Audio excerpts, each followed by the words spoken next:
নমস্কার, Kaushik edu point YouTube চ্যানেলে আজকে আমরা হিস্ট্রি অ্যাসাইনমেন্ট PG4 পেপারটাকে নিয়ে আলোচনা করব, যেটা তোমাদের হিস্টোগ্রাফি পেপার। আগে বলে দিই, তোমরা লগ ইন করে একটা ড্যাশবোর্ড ওপেন হবে। ড্যাশবোর্ডে তোমরা পরিষ্কার দেবে হিস্টোগ্রাফি পোর্শন, সেখানে ক্লিক করলেই 9টা পজ থাকে, 3 ঘন্টা টাইম ক্লিক করলেই তোমরা নেক্সট একেবারে কোশ্চেন সেকশনে ঢুকে যাবে।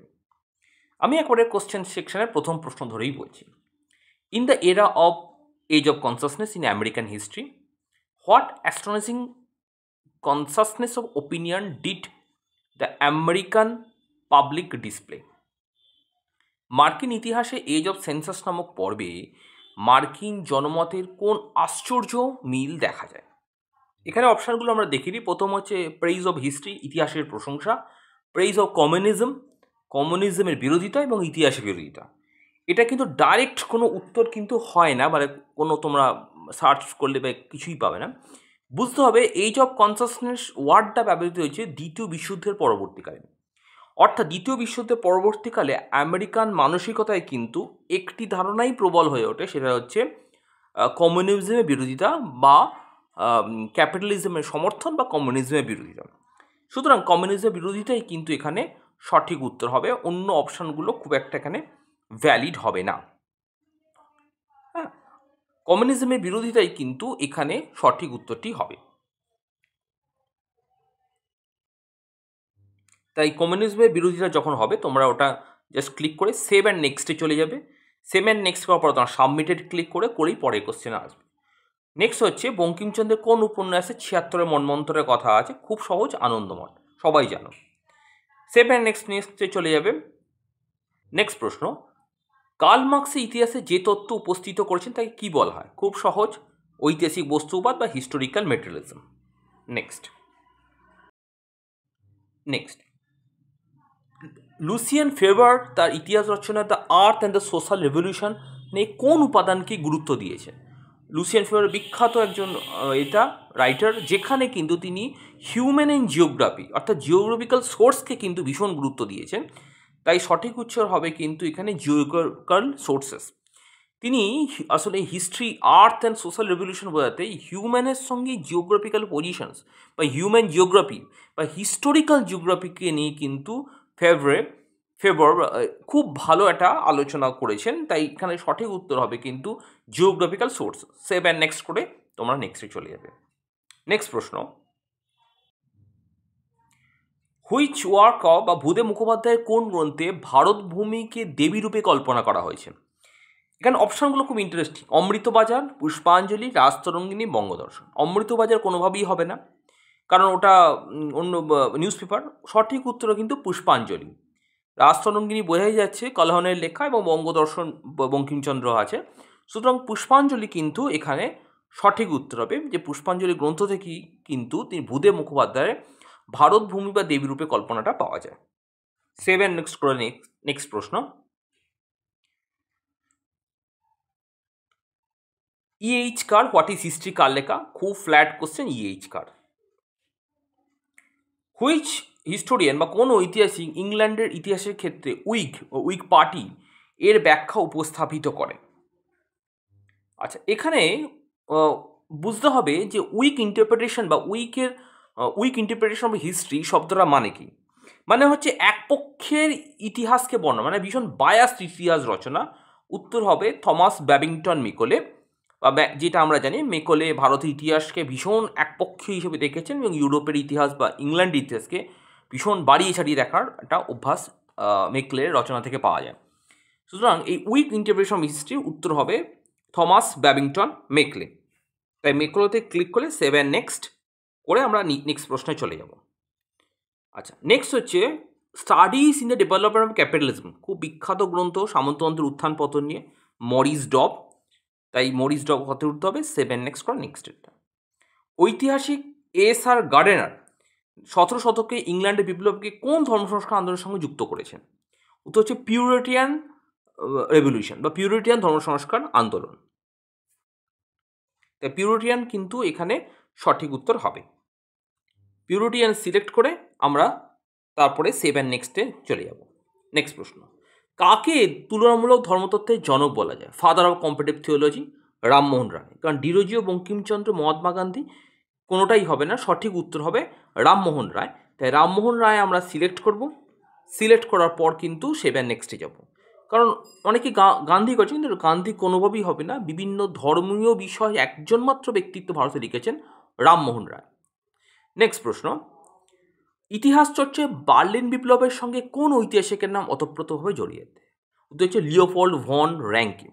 র্যাঙ্কে কিন্তু এর আগে অনেক জন্ম হলেও র্যাঙ্কে কিন্তু বার্লিন রেভলিউশন শব্দটা কিন্তু তার লেখাতে বারবার কিন্তু ব্যবহার করেছেন।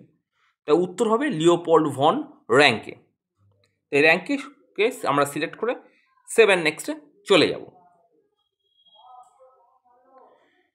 Feudalism from above, feudalism from below, উপর থেকে আরোপিত সামন্ততন্ত্র, নিচে থেকে সামন্ততন্ত্র। উত্তর হবে ডিডি কোশাম্বি, মার্ক্সবাদী ঐতিহাসিক, সবাই আমরা জানি। নেক্সট প্রশ্ন হচ্ছে, কোন ঐতিহাসিক ফ্রান্সের কয়েদখানা বা অন্যান্য সামাজিক সংস্থার মধ্যে সাদৃশ্য খুঁজে পেয়েছেন? অর্থাৎ prison in France and other social institution, এর মধ্যে একটা লিঙ্ক আছে বা সম্পর্ক আছে, এটা কোন ঐতিহাসিক কিন্তু তার লেখার মধ্যে মেনশন করেছেন? আচ্ছা, এই কোশ্চেনটাও কিন্তু বেশ একটু কনসেপচুয়াল। এখানে কিন্তু উত্তর হবে মিশেল ফুকো। তিনি ব্যক্তিগতভাবে ফরাসি ছিলেন এবং তাঁর যে সমাজতত্ত্বের ধারণা তার সঙ্গে কিন্তু এটা মিল পাওয়া যায়। তাই সেভেন নেক্সট করে আমরা এটা নেক্সটের দিকে চলে যাব। নেক্সট প্রশ্ন, গিবনের কোন গ্রন্থে দ্বিতীয় খ্রিস্টাব্দ কনস্টান্টিনোপলের পতন পর্যন্ত এক ধারাবাহিক আখ্যান পাওয়া যায়? উত্তর হচ্ছে decline and fall of the Roman Empire. ভীষণ সহজ প্রশ্ন। নেক্সট প্রশ্ন, কোন বিশ্ববিদ্যালয়ের অধীনে ইপি থমসন সেন্টার অফ স্টাডিজে সোশ্যাল হিস্ট্রি প্রতিষ্ঠা করেন? উত্তর হবে ওয়ারউইক বিশ্ববিদ্যালয় বা ওয়ারউইক ইউনিভার্সিটি। অনেকেই দেখছি অক্সফোর্ড বা কেমব্রিজ করেছে, না, থমসন ওয়ারউইক ইউনিভার্সিটিতে বহুদিন অধ্যাপনা করেছেন। সুতরাং সঠিক উত্তর হবে ওয়ারউইক ইউনিভার্সিটি। সিলেক্ট করে তোমরা এটাতে 7 নেক্সটে চলে যাবে। ওয়ারউইক বিশ্ববিদ্যালয় করা হলো। নেক্সট প্রশ্ন,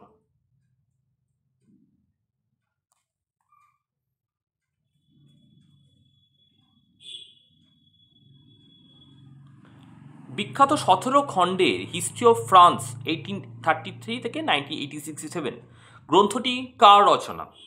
এখানে হবে সঠিক উত্তর হবে জুলস মিশেলেট বা মিশেলেট। জুলস মিশেলেট কিন্তু এই 17 খণ্ডের হিস্ট্রি অফ ফ্রান্স রচনা করেন এবং এই গ্রন্থে তিনি ফ্রান্সের যে মেটার্নিকের সময় কী কী চেঞ্জগুলো আসছে এইগুলো তিনি খুব ভালোভাবে বর্ণনা করেছিলেন। ভীষণ গুরুত্বপূর্ণ গ্রন্থ। ইতিহাস চর্চার ক্ষেত্রে নতুন পদ্ধতি কিন্তু জুলিয়াস মিশেলেট দেখিয়েছিলেন, বিশেষ করে ফরাসি ইতিহাস চর্চায় এগুলো কিন্তু আমরা লক্ষ্য করা যায়। তাই এটি সঠিক করতে হবে। তোমরা একেবারে জুলিয়াস মিশেলেট সিলেক্ট করবে, অপশান সি সিলেক্ট করবে এবং 7 নেক্সটে যাবে। যত তোমরা 7 নেক্সট করে যাবে নিচে দেখবে তোমাদের কোশ্চেনগুলো কিন্তু তত মার্কিংগুলো চেঞ্জ হচ্ছে। Next, the content of the form, প্রবন্ধটি কার লেখা?